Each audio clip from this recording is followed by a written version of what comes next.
అయితే మీరు చాలా సినిమాల్లో చాలా క్యారెక్టర్స్‌తో నవ్వించారు గదా! బట్ మీరు పడి పడి నవ్వుకున్న ఆఫ్ స్క్రీన్ మూవ్‌మెంట్ అంటే ఏం జెప్తారు? ఆగడ షూటింగ్ బాంబేలో చేసి వచ్చిన తర్వాత రఘుబాబు గారు నేను కలిసి బాంబే ఎయిర్పోర్ట్లో ఇక్కడ ఆయన వినాయక్ గారి సినిమా అల్లుడు సీన్ అటెండ్ అవ్వాలి. హ్మ్. So all the artist waiting for Raghubabu గారు. హ్మ్. ఆ ముందు రోజే వెళ్ళాలి. ముందు రోజు ఆయన డేట్ మళ్ళీ ఆగడ ఉందని చెప్పి మళ్ళీ మాట్లాడుకొని ఆయన చేసి నెక్స్ట్ డే నువ్వు ఎట్టి పరిస్థితుల్లో 9 కల్లా నువ్వు రామోజీ ఫిల్మ్ సిటీలో ఉండాలి. పోసాని గారు, నేను, రఘుబాబు గారు ముగ్గురు ఎయిర్పోర్ట్లో కూర్చున్నాం. హ్మ్. ముగ్గురు ఎయిర్పోర్ట్లో కూర్చుంటే పోసాని గారు మీకు తెలుసు కదా, మార్నింగ్ 7 అంటే ఆయన 5:30కి రెడీగా ఉంటారు. ఆయన హ్మ్. ఓహ్! పంచువలా బాగా? Very punctual. ఓకే. ఆయన తర్వాత ముగ్గురం కలిసి ఒకటే క్యాబ్, హ్మ్. ముగ్గురం కలిసి ఎయిర్పోర్ట్కి వెళ్ళిపోయాం. ముగ్గురం కలిసి రెడీ అయిపోయాం. హ్మ్. ఆ ఫైనల్ కాల్ అని చెప్పారు. ఫైనల్ కాల్ చెప్పలా. హ్మ్. ఇక పైన స్మోకింగ్ జోన్ ఉంటే స్మోకింగ్ జోన్ పైకి వెళ్ళాము. అక్కడి నుంచి కూర్చున్నాము. కిందకు వచ్చేసరికి ఇంకా పోసాని గారు బ్యాగ్ ఎట్టుకుని వెళ్ళిపోయారు. ఆ! వెళ్ళిపోతే యాక్చువల్గా 9:30 ఫ్లైట్ 8 కల్లా మనం 40 మినిట్స్ అవును. చెక్ ఇన్ అయిపోయినాం. అవును. 40 మినిట్స్ బిఫోర్ అనౌన్స్ చేస్తారు అల్దాఫ్ సీన్ అంటున్నాడు ఈయన. ఆ!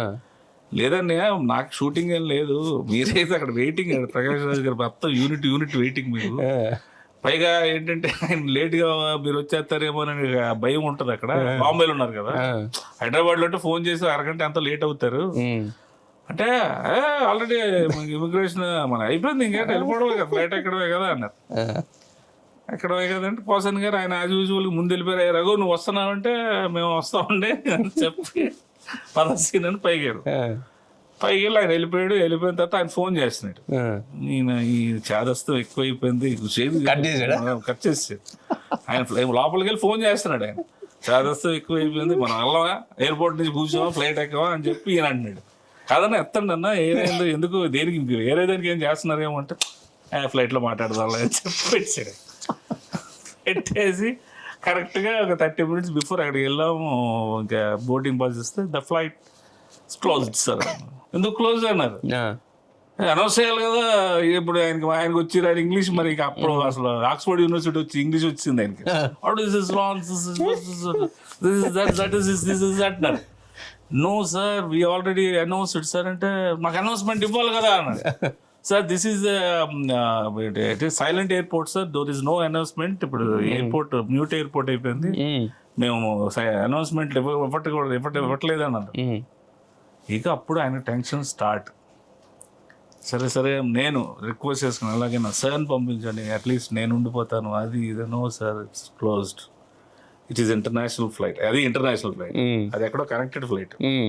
డైరెక్ట్ ఫ్లైట్ అంటే ఏదో రికమెండ్ చేసుకున్నాను. అదే. ఇంటర్నేషనల్ ఫ్లైట్ అంటే ఇక్కడి నుంచి బస్సు వెళ్తుంది అరగంట, అదే. ఎక్కడో ఉంటుంది అది హ్మ్. బాంబేలో. హ్మ్.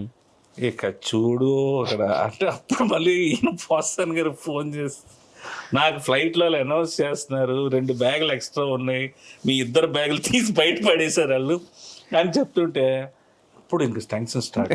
సిను ఎలాగా ఇప్పుడు వినాయక్ గారు చంపేస్తారు. నాకు ఓ పక్క నవ్వు ఆగదు.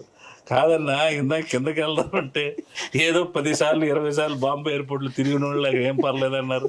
ఇప్పుడు ఏంటి ఏమో సార్ ఇప్పుడు ఏం చేయాలి నాకు ఏం అర్థం కావట్లేదంటే, ఇక నేను అప్పుడు డబ్బులు లేవు, ఆ! ఇద్దరి దగ్గర డబ్బులు లేవు, ఆ! ఏం చేయాలో అర్థం కాదు. ఇంక అసలు టెన్షన్ అయిపోయింది. అప్పుడు మీరు ఎలాగోలాగా 10:30 ఫ్లైట్ ఉందన్న. హ్మ్. 10:30 ఫ్లైట్కి నేను నా తాలూకు డబ్బులు రిటర్న్ డబ్బులు అన్నీ కలిపి వేసేసి ముందు 10:30 ఫ్లైట్ ఆయన తీసి హ్మ్.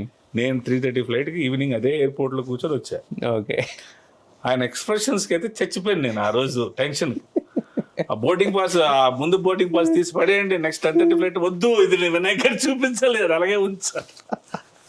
9 o'clock మనకి మిస్ అయిందని చెప్పాలి కదా. హ్మ్. నాకు ఆయన ఎక్స్ప్రెషన్లు చూస్తే నవ్వు ఆపుకోలేకపోయాను. ఆయన మామూలుగానే సినిమాలోనే బేసిక్ రావడమే టెన్షన్తో వస్తారు. ఆ. అమ్మా అక్కడికి వెళ్ళారు, అది ఇక్కడికి అన్ని షూటింగ్. నీకు చెప్పాను కదా కార్ ఎక్కమని, అదే ఫోన్లోనే వస్తారు వచ్చేటప్పుడు, ఆ. మాకు అది అలవాటే. ఆ! కానీ ఇది రియల్ టెన్షన్ కదా, ఇది అసలు మొత్తం unit hero heroine Prakash Raj గారు మొత్తం ఒక 15 మంది ఆర్టిస్టులు వెయిటింగ్. వెయిటింగ్. ఆ!